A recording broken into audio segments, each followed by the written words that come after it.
अऊज़ु बिल्लाहि अस्समीइल अलीम मिनश शैतानिर लईनिर रजीम। अल्हम्दुलिल्लाहिल्लज़ी हदाना लिहाज़ा वमा कुन्ना लिनहतदिया लौला अन हदानल्लाह। लक़द जअत रुसुलु रब्बिना बिल हक़ सुम्मस्सलातु वस्सलाम वत्तहिय्यतु वल इकराम अला रसूलिल अरबिय्यिल मक्किय्यिल मदनिय्यिल क़ुरैशिय्यिल हर्बिय्यिल हाशिमी। इन्नल्लाह बिइल्मिहि इस्तफ़ा व बिलग़ैबिहि इर्तज़ा। अर्रसूलुल मुक़्तसिद अल महमूद अल हामिद रहमतन लिल आलमीन बिल-क़ासिम मुस्तफ़ा मुहम्मद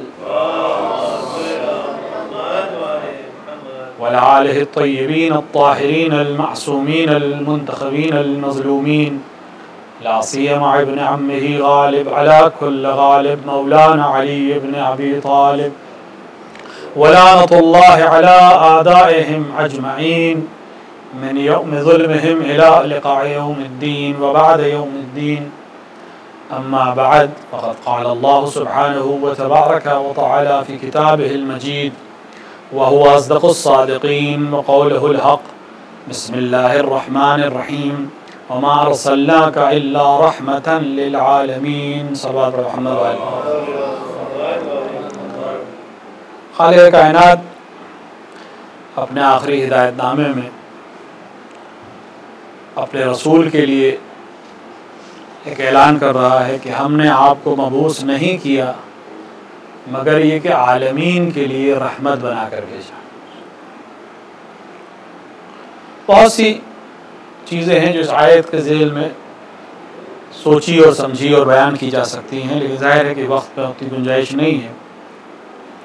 तो ये तीन चीज़ें, चूँकि एक आलिम दीन और एक ज़ाकिर अहले बैत के इसाले सवाब के लिए मजलिस है, तो जो असल मुबल्लिग है उसका ज़िक्र कि जिसके दीन को, जिसकी शरीयत को जिसने जब जब बयान किया वो उसके सवाब में उसी तरह शरीक होता रहेगा। आलमीन क्या है हम नहीं जानते। दो जहां हैं तो कौन से दो जहां हैं हमें नहीं मालूम। इतनी इल्मी तरक्की के बाद हमारी समझ में ये आया है कि न जाने कितनी कहकशाएं हैं और उन कहकशाओं के बाद न जाने कितनी कहकशाएं हैं, और ये सब जो हमें मालूम है इससे कहीं ज़्यादा ऐसा है जो हमें मालूम नहीं है, और ये सब पहले आलम में है। और बात हो रही है आलमीन की। वमा अर्सलनाका इल्ला रहमतन लिल आलमीन, हमने तुम्हें आलमीन के लिए रहमत बनाकर भेजा। जो बात गौर करने की है वो ये है कि ये गुफ्तगू कुरान मजीद में खुदावंद आलम कर रहा है जिस ज़माने में इंसानी समाज ने अगर बहुत तरक्की की थी तो वो कबीले से गांव और गांव से शहर के हद तक पहुंचे थे। अभी मुल्क नहीं जानते थे वो, और मुल्क से बड़ा बर आज़म होगा, बर आज़म से बड़ा कॉन्टिनेंट होगा, कॉन्टिनेंट के बाद ये दुनिया बनेगी, ये वो जानते नहीं थे भी। यानी इंसानी समाज की जो बहुत बड़ी वसअत थी वो शहर थी। उसमें एक शहर में एक इंसान, उनको लगता था हमारे जैसा इंसान, वो आकर एक पहाड़ की चोटी पे कह रहा था वमा अर्सलनाका इल्ला रहमतन लिल आलमीन।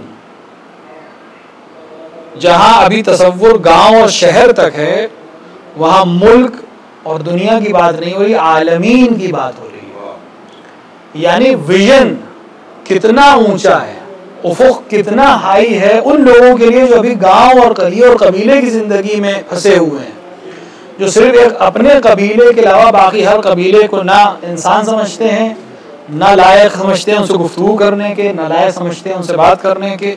वहां वो एक उफुक दे रहा है कि आलमीन और उसका रब और मैं उसका नुमाइंदा। इस रसूल ने जितने इतनी आला बात की थी, जिसको सबसे आला पैगाम दिया गया था, इस रसूल के ऊपर जो जुल्म अभी तक हो रहा है वो सबसे बड़ा जुल्म क्या है? वो ये कि दुनिया इस रसूल को जानती नहीं है। दुनिया इस रसूल को जानती ही नहीं है, यानी जिसे रहमतुल लिल आलमीन बनाकर भेजा गया है उस रसूल को दुनिया जानती नहीं है। क्यों नहीं जानती है? क्योंकि दुनिया उन लोगों को रसूल का नुमाइंदा समझती है जो रसूल के नुमाइंदे हैं ही नहीं, और उनके अमल को रसूल का अमल समझकर उसी को इस्लाम समझती है। इस वजह से अगर चाहते भी हैं कुछ समझना तो इनका अमल उन्हें रोक देता है कि उसकी तरफ आए, कि जब ये ऐसे हैं तो इनका रसूल भी ऐसे ही होगा, जब ये ऐसी हुकूमत कर रहे हैं तो इनका रसूल भी ऐसे ही हुकूमत करने वाला होगा। माह रमजान कई मुनासिबतें हैं, शब 17 में हैं हम, यानी कल 17 रमजान यौम बद्र है, फतह बद्र का दिन है, इस्लाम की पहली अलनी जंग जो दिफाई जंग है। रसूल की सारी जंगें दिफाई है, रसूल ने कभी अटैक नहीं किया, ये बताने की जरूरत है कि रसूल ने हमला कभी नहीं किया है। तो जब रसूल ने हमला नहीं किया तो फिर बाद रसूल अपने को नुमाइंदे रसूल या खलीफा रसूल कहने वाले को भी यह हक नहीं है कि किसी मुल्क पर किश्वर कुशाई करके उसको फुतुहात का नाम दे, क्योंकि ये सीरत रसूल में नहीं है। हमारी जिम्मेदारी है कि हम दुनिया को बताएं कि सीरत रसूल क्या है, अमल रसूल क्या था, और हमारे लिए मेयार अमल रसूल है। इस्लामी होने के लिए जरूरी है कि वो रसूल के क्राइटेरिया पे आ रहा हो। अगर कोई मुसलमान हाकिम या कोई शख्स जो अपने आप को मुसलमान कह रहा है कोई अमल कर रहा है ये कह कर के मैं मुसलमान हूँ या मुसलमानों का हाकिम हूँ या मैं खलीफा रसूल हूँ या मैं इस्लामी दुनिया का नुमाइंदा हूँ, और उसका अमल रसूल के अमल से मेल नहीं खा रहा है, तो हमें ऐलान करना पड़ेगा, वाज़ेह करना पड़ेगा कि ये अमल इस्लामी अमल नहीं है। क्योंकि इस्लामी अमल वही है जो रसूल ने किया हो या वैसे ही हो जैसा रसूल ने किया था, और अगर वैसा नहीं हो रहा है तो ये इस्लामी नहीं है। जिस दिन मुसलमान ये अमल करने लगे कि हर वो अमल जो इस्लाम के नाम पर किया जा रहा हो लेकिन उसका ताल्लुक रसूल की सूरत और सीरत और किरदार से ना हो, जिस दिन मुसलमान ये ऐलान करने लगे उस दिन ये जो इस्लाम को गालियां पड़ रही हैं, जो मुसलमानों को दहशतगर्द कहा जा रहा है, ये अपने आप ठीक हो जाएगा। रमजान फतेह मक्का भी है, इसी रमजान में रसूलुल्लाह फतेह मक्का करके मक्के में दाखिल हो रहे हैं। किस मक्के में दाखिल हो रहे हैं? जिससे 20 साल मुसलसल जंग की है। 13 साल मक्के की जिंदगी में ऐलान बेसत के बाद, 7 साल मदनी जिंदगी में, 20 साल जिस शहर के लोगों ने अजियत की है, कभी पत्थर बरसाए हैं, कभी कांटे बिछाए हैं, कभी कूड़ा डाला है, कभी गिलाजत डाली है, कभी दीवाना कहा है, कभी शायर कहा है। जब हिजरत करके मजबूर होकर चले गए तब भी पीछा नहीं छोड़ा है, पीछा किया है, शहर पे हमला, जंगे बद्र, जंगे उहद, जंगे अहज़ाब और न जाने कितनी जंगे। या पैसा देते थे, शुअरा को पैसा देते थे कि रसूल की हिजो करो, पैसा देते थे कि रसूल पर हमला करो, ऐलान करते थे कि जो रसूल को कत्ल कर देगा इतना पैसा देंगे। 20 साल मुसलसल जंग जंग जंग। उस शहर में आज रसूल दाखिल हो रहे हैं। हक नहीं था क्या रसूलुल्लाह को कि इस पूरे शहर को तह तह कर दें? कम से कम मर्दों को उनको मार दें, जिन्होंने जंग की थी उनको मार दें, जिन्होंने उनका घर जब्त कर लिया तो उनको कत्ल कर दें। पूरी दुनिया की तारीख गवाह है, कहीं दुनिया में जब कोई हाकिम किसी शहर को फतह करके दाखिल हुआ, पढ़े दुनिया के हाकिमों की तारीख, पूरे पूरे शहर काट डाले। लेकिन तारीख का वाहिद फातेह है जो 20 साल की जंग के बाद शहर में दाखिल हो रहा है, उसके सिपहसालार ने, अलंबरदार ने सिर्फ एक नारा लगाया था, अल-यौम यौमुल मलहमा। रहमतुल लिल आलमीन को ये जुमला भी बर्दाश्त नहीं, उसने कुछ किया नहीं था, सिर्फ जुमला कहा था। हक है, फातेह की तरह दाखिल हो रहा है। 20 साल जिन लोगों से जंग हो रही है, जब आप उसके शहर में जीत कर दाखिल होंगे तो इतना तो हक है कि अलम लहरा के एक बार कहें कि आज बदले का दिन है। लेकिन रहमतुल लिल आलमीन के मिजाज को यह भी गिरा गुजरा कि मेरे लश्कर का आदमी कोई ऐसा नारा लगाए जिससे कुफ्फार के दिल में हैबत पैदा हो या डर पैदा हो। अभी काफिर नहीं है, मुसलमान नहीं हुए हैं। अमीरुल मोमिनीन से फौरन कहा कि जाओ अलम को नरमी से दाखिल करो। जुमला है अदखुलूहा लय्यनन, अलम को नरमी से दाखिल। ये खिलाफ दस्तूर जंग है। असलन पूरी दुनिया में फौजी कमांडर अपने मेजर्स को, अपने नीचे के सिपाहियों को हुक्म ये देते हैं कि जब दुश्मन की टेरिटरीज में दाखिल होना तो जुर्रत के साथ दाखिल होना, कत्ल करते हुए दाखिल होना, अपनी हैबत को दिलों में बैठाते हुए दाखिल होना। रसूल अकरम कह रहे हैं नहीं, मैं रहमतुल लिल आलमीन हूं, आराम से शहर में दाखिल करो अलम को, फातेह हो, इसका हक है तुम्हें, लेकिन तुम्हें खूनरेजी करने का हक नहीं है। लिहाजा जो नुमाइंदे रसूल और वाकई नुमाइंदे रसूल था, उसने उसी बैत के वजन के ऊपर फरमाया अल-यौम यौमुल मरहमा, ये मरहमत का दिन है, क्योंकि रहमतुल लिल आलमीन की हुकूमत होगी। अब इस हुकूमत में जरूरी नहीं है कि तुम मुसलमान हो जाओ, ये भी विबरत है, ये बताने की जरूरत है। रसूल ने इजबार में इस्लाम किया ही नहीं है हत्ता फतह मक्का के दिन कि अगर तुम मुसलमान नहीं हुए तो मैं तुम्हें कत्ल कर दूंगा, या जिंदा रहने के लिए तुम्हें इस कलमे इस्लाम को जारी करना पड़ेगा। ये शर्त ही नहीं है, सिर्फ एक शर्त है, तलवार रख दो, तलवार रख दो, मुझे तुमसे कोई जंग नहीं करनी। हाँ, लेकिन रसूल ने एक अमली काम भी उस दिन किया है जो लोगों को बताने और समझाने के लिए जरूरी है। बहुत से लोग शायद उसको उस तरह से समझते हैं, जवानों के लिए अर्ज कर रहा हूं। रसूल ने ऐलान किया जो घर में रह जाए वो अमान में है, जो खाने काबा के अंदर चला जाए यानी मस्जिदुल हराम में चला जाए वो अमान में है। और साथ ही क्या कहा, जो अबू सुफियान के घर में चला जाए वो भी अमान में है। यानी क्या रसूल अल्लाह काबे की हुर्मत को लिहाज़न बिल्लाह और अबू सुफियान के घर की हुर्मत को बराबर कर रहे? ये तो नहीं है, हो भी नहीं सकता है। अबू सुफियान अभी मुसलमान हुआ है, कुछ घंटे हुए हैं, और उसके घर को पनाहगाह बना रहे हैं रसूलुल्लाह के। जिस तरह हरम अल्लाह में पनाह है, वैसे ही अबू सुफियान के घर में भी बना है।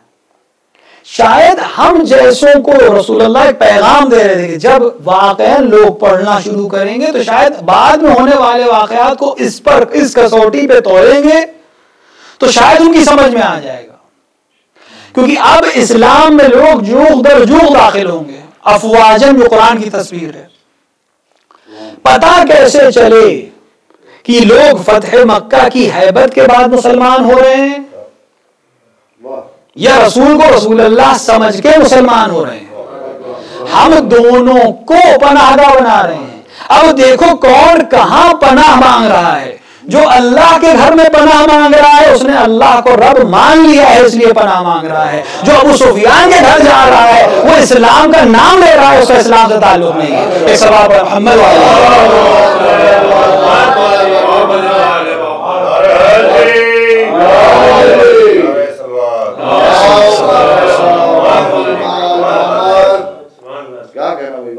ये किरदार रसूल। अब रसूलुल्लाह खाने काबा करीब पहुंच गए हैं, लोग हैं वहां जमा है। रसूल को हक है सबसे कुछ ना कुछ कहने का। जंग की इन्होंने, रसूल ने सिर्फ दो जुमले कहे, कहा तुमने मेरे साथ अच्छा बर्ताव नहीं किया, तुम अच्छे पड़ोसी साबित नहीं हुए, तुम एक रसूल के लिए अच्छी कौम साबित नहीं हुए, तुमने मुझे यहां भी अजियत की, मदीने में भी अजियत की, जंगों को मेरे ऊपर हमल किया, अब क्या तवक्को करते हो? आप सोचें, तहलील की जरूरत है। 20 साल की जंग के बाद एक इंसान फातिह बनकर 10,000 के लश्कर के साथ एक शहर में दाखिल हो रहा है। उसको हक था हर तरह का गिला करने का, उसको हक था किसास करने का, उसको हक था शहर को लूट लेने का, कम से कम जो खर्च हुआ है उसको निकाल लेने का। कुछ नहीं, इतनी सी बातें की बस। और उसके बाद जुमला कहा कि क्या तवक्को करते हो, सब तो हो गया, मुझसे क्या तवक्को है? का अखुन करीम इब्न अखिन करीम, एक करीम भाई जो करीम भाई का बेटा है, उससे जो तवक्को रखते हैं वही तुमसे तवक्को रखते हैं। कितनी अजीब बात है। कौन लोग कह रहे हैं ये अभी इस्लाम नहीं लाए, ना इजबार है इनके ऊपर इस्लाम लाने का, लेकिन ये रसूल की भी मदह कर रहे हैं, आखिर करीम कह रहे हैं, यानी करीम भाई, इब्ने अखिन करीम, और रसूल के बाप को भी करीम कह रहे हैं। ये काफिर हैं लेकिन रसूल की भी ताजीम को जानते हैं, रसूल के भी किरदार को जानते हैं और रसूल के बाप के किरदार को भी जानते हैं। ये कैसे मुसलमान हैं जो ना रसूल के किरदार को समझ सके ना रसूल के वालिद के किरदार को समझ सके। जब ये मुसलमान दुनिया में जाकर जो रसूल को नहीं समझ सके हैं, जो तलवारों के खौफ से मुसलमान हुए हैं, जबकि रसूल ने तलवार नहीं रखी है किसी की गर्दन पे, ये इसलिए मुसलमान हुए कि अब हुकूमत इनके हाथ में नहीं है, तो जिसके हाथ में हुकूमत है हम उसके सामने तस्लीम है। जब ये दुनिया में जाएंगे तो इनके अमल को लोग मुसलमानों का अमल समझेंगे। हमारी जिम्मेदारी है कि हम रसूल का अमल पेश करें कि ये रसूल का अमल है और यही इस्लाम है। अगर इससे कोई चीज मेल खा रही है तो वो इस्लाम है, और अगर इससे मेल नहीं खा रही है तो सब कुछ हो सकता है, इस्लाम नहीं हो सकता। अब अगर हम तारीख में बनी उमैया और बनी अब्बास के दौर में देखें कि 30-30 हजार आदमी कत्ल हो रहे हैं,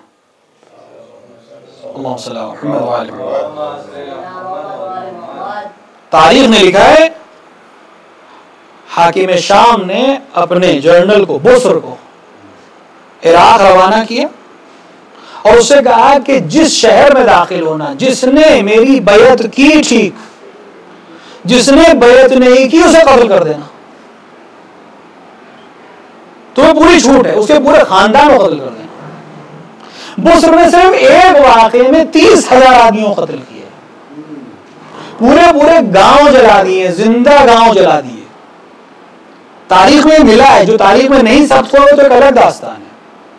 अल-वारात और दीगर किताबों में उन्होंने भी लिखा है कि बुसर ने इराक में सिर्फ 50,000 से ज्यादा लोगों को कत्ल किया, औरतें, बच्चे, मर्द, बूढ़े, जवान, हर तरह के लोग।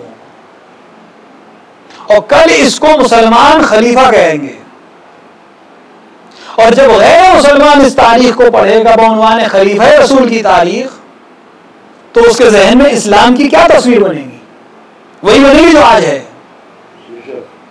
जब हम रसूल के फतह मक्का की तस्वीर को पेश करेंगे और फिर दोनों को मिलाने का लिए कहेंगे किसी से, फिर कहेंगे कि जो इससे मिल रहा है वो इस्लाम है, जो इससे मिल रहा है नहीं रहा है वो मुलूकियत हो सकती है, उसका इस्लाम से कोई ताल्लुक नहीं है। जिस दिन हम ये काम करेंगे मुसलमान, उस दिन आप इस्लाम के ऊपर लगने वाले इल्जाम को मिटा सकते हैं।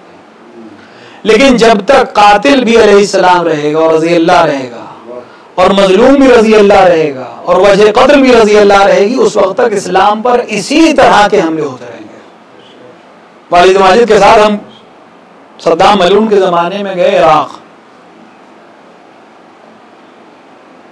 मस्जिद कूफा गए, वहां पर जनाब हानी की भी खबर है। अब तो माशाल्लाह बहुत बड़ा मज़ार हो गया, बहुत छोटा सा हो जाता उस वक्त। वहां लोग खादिम खड़े रहते थे, सरकारी खादिम होते थे। उनसे वालिद ने ऐसे ही पूछा कि किसकी खबर है?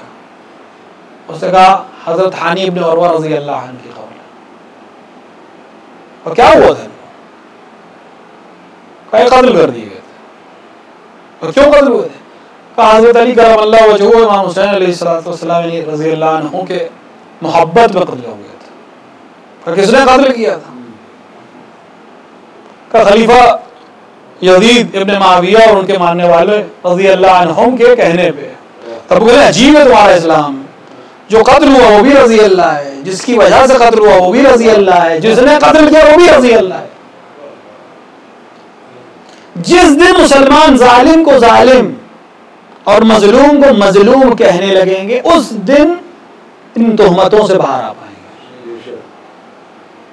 रमजान दुआओं का महीना है, हर एक चाहता है कुछ ना कुछ अमल करे, लेकिन अमीरुल मोमिनीन का एक जुमला है कि ऐसे नवाफिल जिनसे वाजिब छूट रहा हो, ऐसी मुस्तहब जिससे वाजिब तर्क हो रहा हो, उसका कोई फायदा नहीं। आदमी नमाज शब पढ़े, नमाज सुबह कज़ा हो जाए, क्या फायदा है? जोहर की नवाफिलें पढ़े, खुद जोहर ना पढ़े, सहरी खाए, रोजा ना रखे, मगर ये कि उज़्र शरई हो। सहरी खाना मुस्तहब है, रोजा रखना वाजिब है, नमाज शब मुस्तहब है, नमाज सुबह वाजिब है। अगर नमाज शब की वजह से नमाज सुबह कज़ा हो रही तो इस नमाज शब का कोई फायदा नहीं है। तो एक ऐसा मुस्तहब जिसकी वजह से वाजिब फौत हो रहा हो, उसका कोई फायदा नहीं है। दुआएं जरूर पढ़ें, बहुत अच्छा काम है, रमजान में बेहतरीन अमल है, लेकिन ये मुस्तहब अमल है। रसूल को दुनिया तक पहुंचाना वाजिब किफाई अमल है। रसूल की सीरत और आले रसूल को दुनिया तक पहुंचाना वाजिब किफाई, हद देकर वाजिब किफाई है। ये मुस्तहबात इनकी वजह से साबित और कामिल है, वरना हो ही नहीं। हत्ता वाजिबात इनकी वजह से वजूद में है, उससे बात और बात की चीज है। तो अब यहाँ पे टकराव अगर हो तो कौन मुकद्दम है? वाजिब किफाई मुकद्दम हो जाएगा। क्यों मुकद्दम हो जाएगा? क्योंकि वाजिब किफाई उस वक्त वाजिब ऐनी हो जाता है जब वो पूरा ना हो रहा हो। वाजिब किफाई किसे कहते हैं? मैंने खत्म कर दी मजलिस। वाजिब किफाई उस वाजिब को कहते हैं जो सब पर वाजिब है, लेकिन अगर कुछ ने अंजाम दे दिया कि वो पूरा हो जाए तो बाकी पर साकित हो जाएगा, लेकिन अगर नहीं अंजाम दिया तो सब गुनहगार है। अलियाज़म बिल्लाह, एक मुसलमान मोहल्ले में मुसलमान मर जाए तो जितने मुसलमान वहां पर हैं सब पर वाजिब है इसको गुस्ल देना, इसको कफन देना, इसको दफन करना, सब पर वाजिब है। लेकिन अगर 4 लोग खड़े हो गए और आपको खबर होगी कि हाँ भाई वहां गुस्ल कफन और तकफीन हो रही है और उनको दफन कर दिया जाएगा, तो सबकी गर्दन पर से उतर गया। लेकिन अगर किसी ने दफन नहीं किया तो जितनों को खबर हुई वो सब गुनहगार एक मुसलमान को बेगौर कफन छोड़ने की वजह से। तो वाजिब किफाई अगर पूरा हो जाए तो गर्दन पर से उतरता है। रसूल को पहुंचाना वाजिब किफाई हम मान लेते हैं, लेकिन क्या रसूल पहुंच गए सब तक? हर एक जान गया रसूल को, जो आखिर रसूल है, जो रहमतुल लिल आलमीन है, नहीं जाना है। आज के इस दौर में जो सोशल मीडिया का दौर है, कितनी अजीब बात है कि इस मुल्क के फादर ऑफ नेशन कहलाने वाले गांधी की सवाने उम्री 300 जबानों में छप गई, और जो दुनिया के लिए रहमत बन के आया था उसको लोग नहीं जानते। ये हमारी जिम्मेदारी है। वाजिब किफाई की हद तक भी जिम्मेदारी अगर है तो अब वाजिब ऐनी है, क्योंकि किफायत नहीं हो पा रही है। तो अगर दुआ की जगह हम हर एक इंसान ये तय करे कि आज रमजान की एक दुआ कम पढ़ूंगा लेकिन वक्त निकालूंगा, मैं शेर कह सकता हूँ रसूल को पहचानने के लिए, मैं शेर कहूँ, मैं वेबसाइट बना सकता हूँ, मैं वेबसाइट बनाऊँ, मैं किताब लिख सकता हूँ, मैं किताब लिखूँ, मैं तकरीर कर सकता हूँ, मैं तकरीर करूँ, मैं व्हाट्सएप के ऊपर कोई मैसेज सर्कुलेट कर सकता हूँ, मैं मैसेज बनाऊँ, मैं फिल्म बना सकता हूँ, मैं फिल्म बनाऊँ। हर एक की अपनी जिम्मेदारी है। जिसमें जितनी वसअत है रसूल और आले रसूल को पहचानवाएं ताकि वाजिब किफाई पर अमल कर सके, ताकि कल एक जमाना वो आए कि जब लोग रसूल को वैसे जाने जैसे रसूल को जानने का हक है, और तब लोगों की समझ में आएगा कि किस चीज के लिए हुसैन निकले थे। आप कहते हैं उनकी समझ में नहीं आएगा, लेकिन जब आप रसूल को पेश कर देंगे, इस रहमत को पेश कर देंगे, अली को पेश कर देंगे, मिजाज अली को पेश कर देंगे, हुकूमत अली और हुकूमत नबी को पेश कर देंगे, तो समझ में आ जाएगा किस चीज के लिए कुर्बानी देने जा रहे थे। आसानी से कह दिया था कौम की इस्लाह करने जा रहे थे, इसमें खराबी क्या हुई थी? पूरे तो तुलानी मौजू है। एक हाकिम जिसने 10 साल की हुकूमत में कोई झूठे से झूठे मुअर्रिख ने नहीं लिखा कि एक आदमी भी इसलिए जेल में डाल दिया गया कि रसूलुल्लाह से उसका सियासी इख्तिलाफ था। जब तक किसी ने तलवार नहीं उठाई रसूल ने उसको कत्ल नहीं किया, और जैसे ही जंग रुकती थी, यानी जैसे ही सामने वालों ने हथियार रख दिए, रसूल भी इधर से खत्म, मामला खत्म। अब ये नहीं कि इसको लेकर सदियों तक चलते रहे कि साहब आपके वालिद ने जंग की थी तो बाप से भी जंग होती रहेगी। जंग उसी वक्त खत्म हो जाती थी 10 साल की हुकूमत में एक आदमी सियासी कैदी नहीं है। किसी ने नहीं कहा झूठी सी झूठी तारीख में कि मैं रात भर इस खौफ में नहीं सोया कि रसूल कल हमला करेंगे।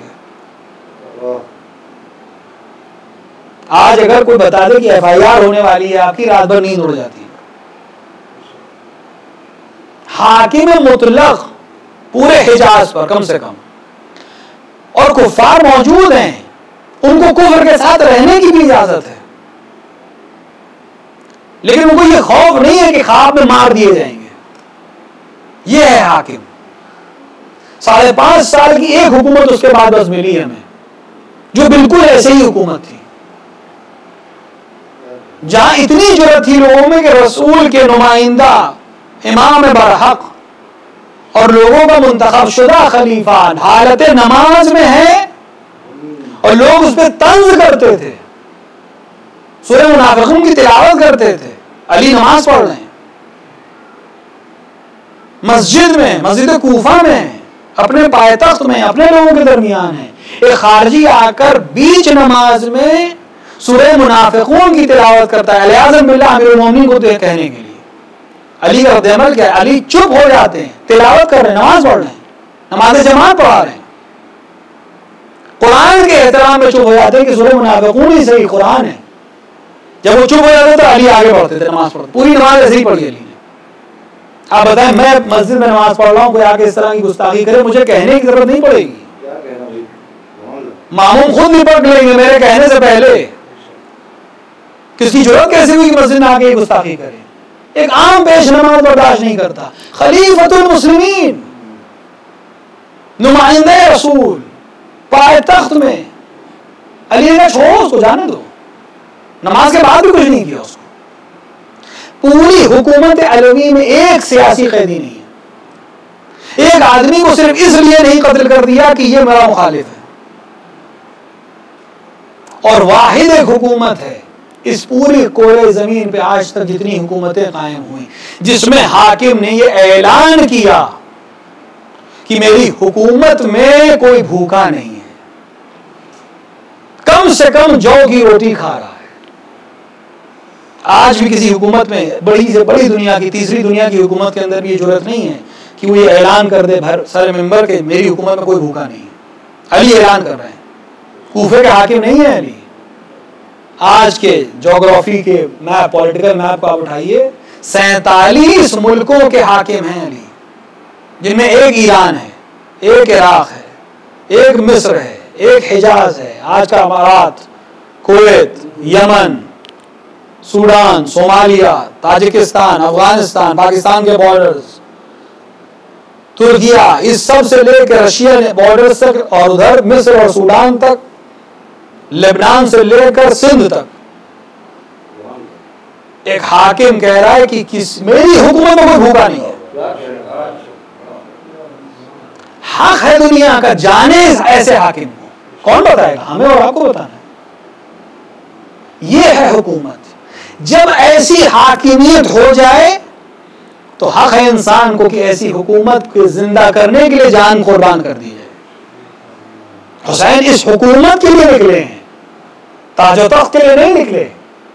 ऐसी हुकूमत कायम हो जाए इसलिए निकले, जहां रवाया को यह दर्द ना हो कि बादशाह ऐश में है, जहां रवाया को यह डर ना हो कि सुबह कत्ल हो जाएंगे, कि अगर मैंने इख्तिलाफ किया तो मार दिया जाऊंगा। नहीं, और ये इतनी अजीम है कि इसके लिए सब कुछ देने को मैं तैयार हूं। किसी चीज की अहमियत, कुर्बानी की अहमियत से हदफ की अहमियत लगाई जा सकती है। आप अहदाफ से कुर्बानी को नहीं समझ पाएंगे, कुर्बानी से हदफ को समझेंगे। इंसान अपने बच्चे की जान के लिए अकीका करता है, 5,000 10,000 का जानवर क्यों करवा करता है? क्योंकि ये बच्चा उससे कहीं ज्यादा कीमती है। तो अब आप हुसैन की कुर्बानियों को देखें, इस कुर्बानी को देखने के बाद आपको अंदाजा होगा कि हुसैन किस हदफ के लिए निकले हैं। शोरा आमतौर से कहते हैं शायर को इजाजत होती है, हुसैन निकले उम्मत को बख्शवाने को, उम्मत को बख्शवाने को। इस उम्मत को बख्शवाने के लिए हुसैन के शहजादे की जरूरत नहीं है, और काफी है इस उम्मत को बख्शवाने के लिए। जिसको हुसैन ने माफ किया उसको इतनी इजाजत होगी बारगाह खुदाबंदी में कि वो पूरी उम्मत बख्शवा दे। फर्जंद रसूल जनाब इब्राहिम जो फिदिया है इमाम हुसैन का, उनको मकाम हासिल होगा आखिरत में शिफाअत का, जबकि सिर्फ 16 महीने दुनिया में जिंदगी की है। 16 महीने क्यों ये मकाम हासिल हो? क्योंकि फिदिया हुसैन है, पहला फिदिया है हुसैन इब्न अली पे। सबसे पहले कुर्बानी जो हुसैन के लिए दी गई वो रसूल के फर्जंद इब्राहिम की है। तो जब इसको ये हक हासिल है तो जिसे हुसैन ने मकाम दिया, इसका मतलब है कि उम्मत को बख्शवाना हदफ नहीं है, ये तो बहुत छोटा सा हदफ हो जाएगा। कोई हदफ इतना आली है कि हुसैन तैयार है कि अली अकबर का सीना अगर देना है तो हम दे देंगे। हुसैन तैयार है कि अगर अब्बास के बाजू देना है तो मैं देने को तैयार हूं।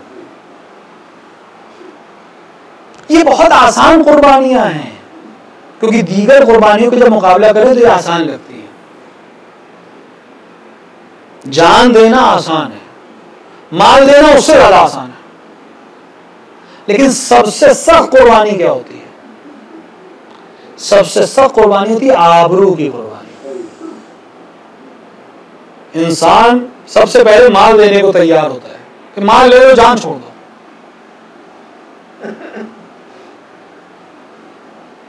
लेकिन इंसान के लिए आबरू देना सबसे सख्त काम होता है। हुसैन इब्न अली इतने आला हदफ के लिए निकले कि आबरू तक नीलाम कर दी। और यही वो जगह है जहां आपको याद किया है। हुसैन इब्न अली ने अपने असहाब की लाशों पर हमें और आपको याद नहीं किया। आसान नहीं था हबीब इब्न मज़ाहिर की लाश को उठाना, आसान नहीं था हुर के जनाजे पर से चले आना, आसान नहीं था ज़ुहैर इब्न क़ैन को के लाशे को छोड़कर चले आना या असहाब से कहना कि लाशे को लेकर आओ। एक एक साथी का गिरना हुसैन के लिए तकलीफ दे था, लेकिन किसी मकाम पे हमें आपको याद नहीं किया। अपने आइज़ा में भी आपको याद नहीं किया। अपनी औलाद में जनाब अली अकबर की शहादत पर बनी हाशिम को पुकारा,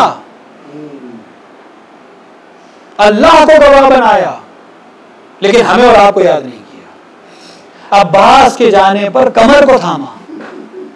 उससे अजीम कोई कुर्बानी नहीं थी कि हुसैन की कमर टूट गई। हुसैन जब कहें कि कमर टूट गई, गोया इमामत के, उसके बावजूद आपको याद नहीं किया, क्योंकि ये कुर्बानी हुसैन के लिए आसान थी, क्योंकि शुजा गिरते हैं मैदान जंग में। आपको जहां याद किया वो सबसे सख्त मकाम था। आप मुतवज्जे हैं, कहां याद किया? ऐ मेरे शियों, काश तुम होते और देखते कि मैं अपने बच्चे के लिए कैसे पानी मांग रहा था। ये सख्त क्यों है?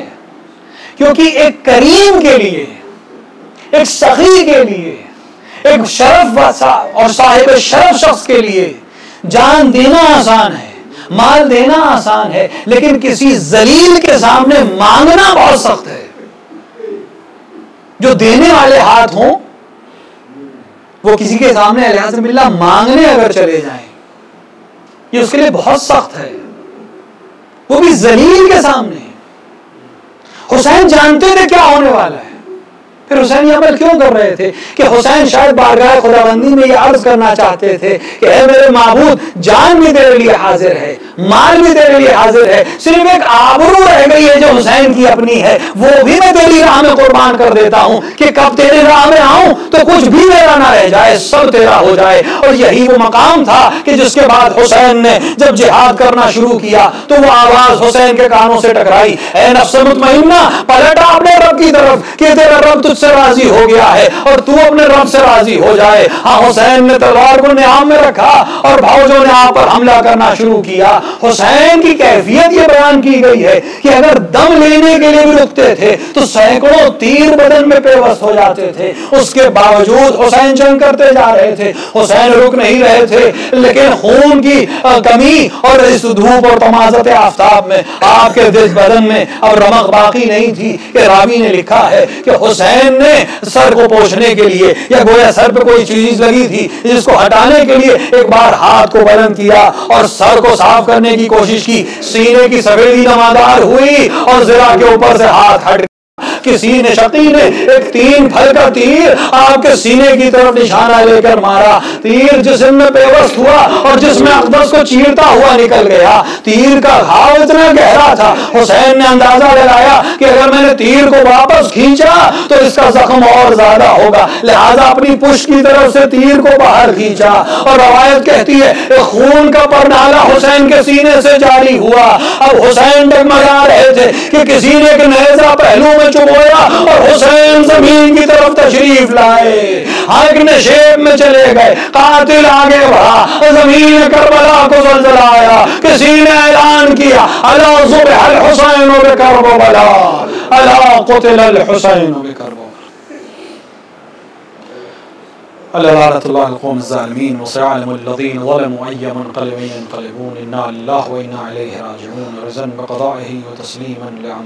खुदाया हमारे इस मुख्तसर अमल को कबूल फरमा, हमारे दरमियान जो हाजतमंद उनकी हाजतों को पूरा फरमा, जो बीमार उन्हें शिफा कामिला व आजिला अता फरमा। खुदाया इस बला से जो पूरी दुनिया में फैली हुई है इससे मोमिनीन व मोमिनात को महफूज रख। खुदाया तुझे वास्ता इमाम मज़लूम की शहादत का मुंतकिम खून हुसैन के ज़हूर में ताजील फरमा। इंदल ज़हूर अपने इमाम को पहचानने उनकी नुसरत करने की तौफ़ीक़ अता फरमा। रब्बना तक़ब्बल मिन्ना इन्नका अंतस समीउद दुआ। आप हज़रात एक बार सूरह हम्द और 3 बार सूरह इखलास की तिलावत फरमा कर जुमला मोमिनीन व मोमिनात बिलख़ुसूस मौलाना अली ज़हीर हुसैन के रूह के साथ फरमा।